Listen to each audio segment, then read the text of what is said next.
Last time on the journey to the west, the mischievous Monkey King Sun Wukong, after achieving immortality 6 ways from Sunday, was brought down by the forces of heaven and placed inside Lao Tzu's brazier of the 8 trigrams to be rendered down into an immortal elixir. However, our hero proved too powerful for this scheme and broke free, wreaking even more havoc in heaven. But his reign of terror was abruptly ended when he was imprisoned by the heavenly Buddha beneath the 5 Phases mountain, where he must now wait for a chosen someone to come set him free. So Buddha returns to his home, the Thunderclap Monastery, where he spends a relaxing 500 years writing up 3 baskets of scripture. Now, these 3 scriptures are apparently so powerful that they are capable of redeeming even the most sinful of sinners. Well, sounds fishy to me, but hey, I'm not the guy with the universe in the palm of his hand. So these amazeballs scriptures need to be delivered to the land of the East in order to spread Buddhism to the sinful folk who live there. But there's just one problem. For some reason, Buddha can't deliver them himself, so they need to find someone in the land of the East who can make the journey to the Western Heaven to pick up the scriptures and then return with them. Our friend the Bodhisattva Kuan Yin volunteers to find such a person, and after receiving 5 magical artifacts to give to the scripture pilgrim, she goes off eastward to find someone worthy of making the journey to the West. Roll credits. So Kuan Yin and her disciple Moksha head out along the route the scripture pilgrim will have to take, as a way to test the waters and make sure the guy can make it through in the first place. Their first encounter with a murderous river spirit 3 minutes out from the Thunderclap Monastery is not exactly encouraging. But Kuan Yin persuades the guy to chill out and wait for the pilgrim, and then to join and aid him on his quest, with the added bonus that he'll be redeemed for the crime that got him exiled to the river in the first place. He accepts the offer and is given the name Sha Wu Qing, or Sandy for short. Don't ask me how Sandy is short for Sha Wu Qing. So Kuan Yin and Moksha continue on their merry way, whereupon they encounter a pig demon wielding a huge rake. He and Moksha fight for a little bit until he notices Kuan Yin and immediately stops the fight in favor of asking her for forgiveness, because he's made something of a habit of eating people who come along the road. You know, because he's a demon. Kuan Yin again suggests that he join the pilgrim too when he comes along this way and thus be forgiven for the whole eating people thing. And the pig agrees. And Kuan Yin is putting this pilgrim in pretty questionable company. Kuan Yin gives him the name Chu Wu Neng, Pigsy for short, and heads off, leaving Wu Neng to remain strictly vegetarian until the pilgrim arrives. So they continue onwards when, surprise, they encounter yet another charming individual who could potentially help our as yet nebulous pilgrim. Can you tell that this story is the origin of a lot of anime tropes? In this case, our colorful character is a young dragon who accidentally set fire to his dad's palace a little, and for this transgression against fire safety has been sentenced to death by the Jade Emperor. Kuan Yin persuades the Emperor to pardon the young dragon, and then she directs him to a nearby river, where she instructs him to turn into a white horse when the pilgrim passes by to help him reach his destination. Anyway, they continue on, only to encounter an unexpectedly luminous mountain, the Mountain of 5 Phases, and with it the imprisoned Monkey King.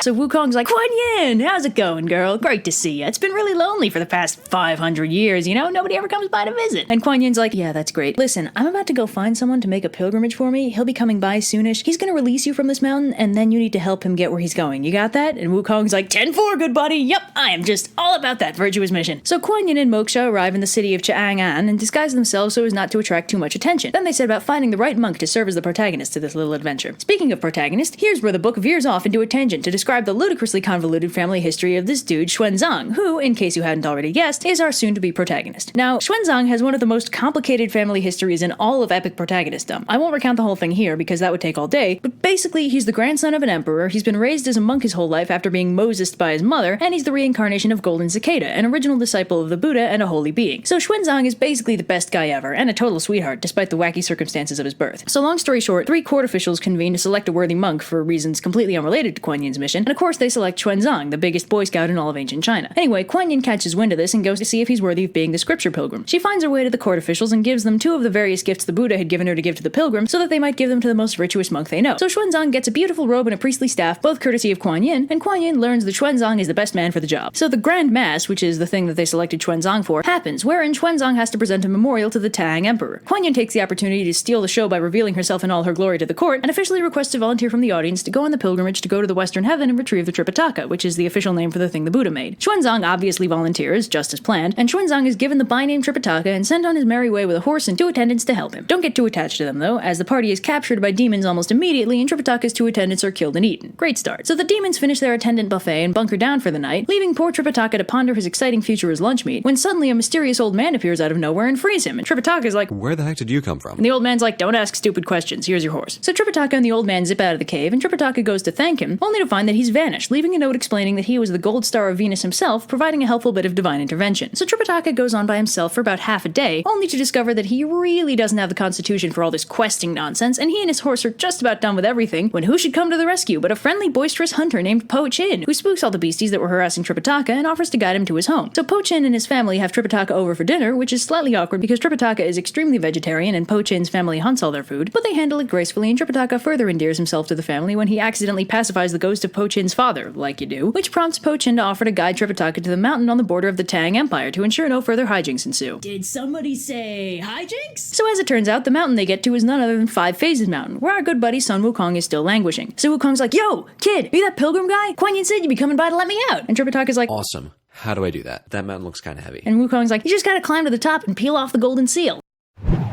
Aww. So Tripitaka manages to get the seal off the mountain, and after he backs off to the minimum safe distance, Wukong breaks the mountain in half and zips on over. So Tripitaka and Sun Wukong continue westward together, but they've hardly gone 10 feet down the road when suddenly they're beset by bandits. So Wukong's like, "Don't worry, master, I know exactly what to do in this situation," and proceeds to kill all the bandits with his trusty stick thing. But Tripitaka's like, Son, we don't kill people. and Wukong's like, "I think you mean you don't kill people." And Tripitaka's like, No, you're Buddhist now. Buddhists do not kill. and Wukong's like, "Ooh, look at Mr. Big Shot over here telling me who I can and can't kill," and storms off in a huff, which, if you'll recall his not inconsiderable mobility, means the Monkey King is over the horizon before poor Tripitaka can get a retort out. So Tripitaka heads off on his own for a bit when he runs into a mysterious old woman holding a fancy shirt and cap. So the old lady's like, "Hey, what's the matter, kid? You look like our superpowered disciple just totally ditched you or something." And Tripitaka's like, You got it in one, mysterious old woman. If only I had some way to discipline him. Maybe the story could actually progress. and the old woman's like, "Funny you should say that. May I recommend that you give him these fancy duds, then recite this spell? I have this weird feeling that it'll stop causing so much trouble if you do." And Tripitaka's like, Seems legit. then the old lady turns into a beam of light and vanishes because she was really Kuan Yin. So thus far, Tripitaka's 2 for 2 for old people secretly being gods. Meanwhile, Wukong is off having a nice little tea party with the Dragon Emperor, who suggests that he go back to Tripitaka rather than abandoning enlightenment and true immortality over a single argument. Wukong zips back westward, blowing past Kuan Yin in the process, who'd flown over in order to convince him of that very course of action. So Wukong warps back to Tripitaka, who offers him the clothes. Wukong, always a sucker for a new wardrobe, throws them on, finding that they fit him perfectly. He's rather less thrilled to discover that the hat is cursed, and when Tripitaka recites the spell Kuan Yin taught him, it shrinks and gives him a splitting headache. Of course, it wouldn't be much of a cursed artifact if he could take it off, so it's also spot welded to his head. After a few very entertaining minutes of Wukong trying furiously to escape the hat by any means necessary, he eventually resigns himself to the fact that he won't be able to get up to his usual hijinks anymore. So the dynamic duo continue onwards with the balance of power now tilted slightly more evenly, and it doesn't take long before they arrive at a nice calm stream that happens to be home to an enormous f*** you dragon.